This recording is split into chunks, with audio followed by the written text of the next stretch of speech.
I feel like Final Shape has been a total W in almost every area within the expansion. Now, there is some things that I do want to talk about, as it has created some division within the Destiny 2 community recently with the new exotic mission Dual Destiny, and I feel like it was very, interesting to talk about in today's video. If you guys do find this video enjoyable, please be sure to subscribe as we are trying to get to 35k. Thank you for all the support recently. It's been amazing.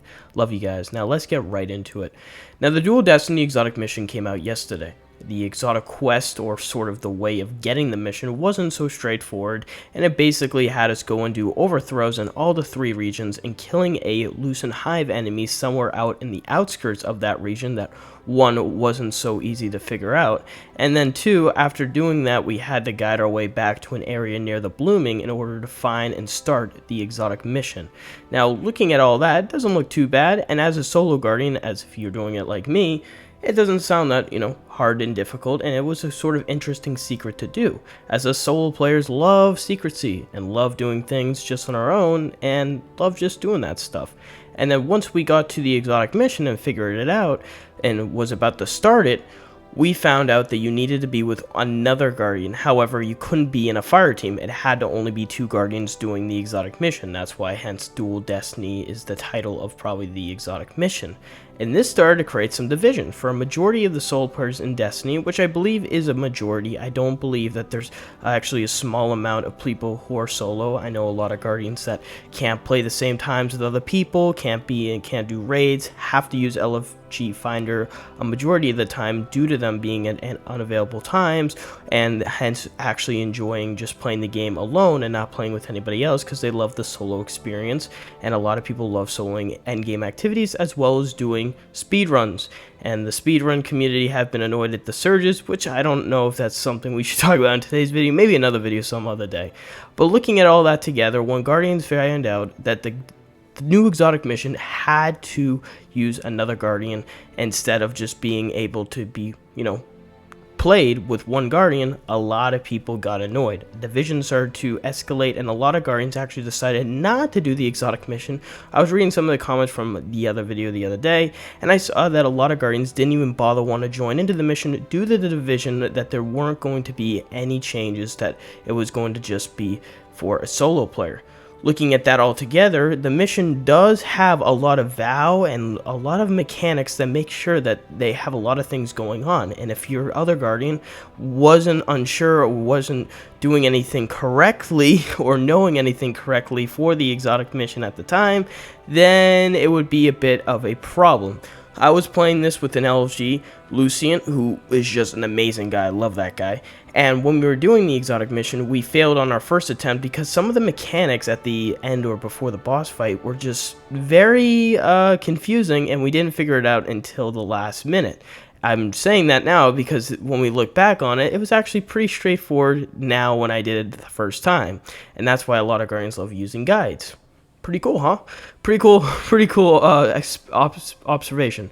But looking at that all together, you doing the vow mechanics, as the vow mechanics are very apparent here, doing the mechanics of both going on a plate and having a timed area, you have a lot of things going on. And with that, you also will be switching roles. One person eventually will be calling out the symbols, the other person will be shooting. And with all that, you have tons of enemy density going over and killing many bosses, constantly timed areas, and then you have to go through some puzzle areas. You have to go through, some huge, plates and going up, building pyramid structures, I should say, not trying to fall into the lava like myself.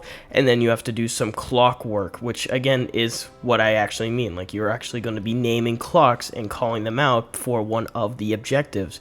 And altogether, it's very interesting, and a lot of people have praised it as being one of the best exotic missions in the game, hands down. And I can agree on that because of how it was designed. Sabathun with the narration and with that little nice ending that makes it turn us into basically a private match was really cool. I think it had a lot of things going for it, and it was definitely a very interesting mission. But looking at all that together, solo players would have loved to have a sort of solo version of this mission available for them when the exotic mission came out. And with the people, solo players in particular, divided on this, a lot of Guardians are annoyed at Bungie, and they should believe that a solo version of exotic missions and endgame activities should always be available for everybody. no matter when or when it's released, everybody should eventually have it.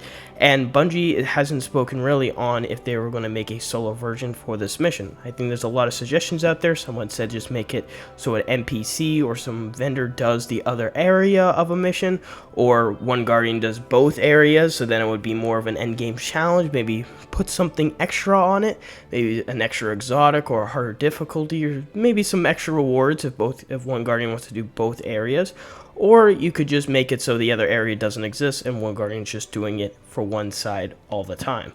Again, we don't really know if Bungie is going to make a solo version, but looking at it all together, there has been division and there has been a lot of frustration at Bungie, and people are expecting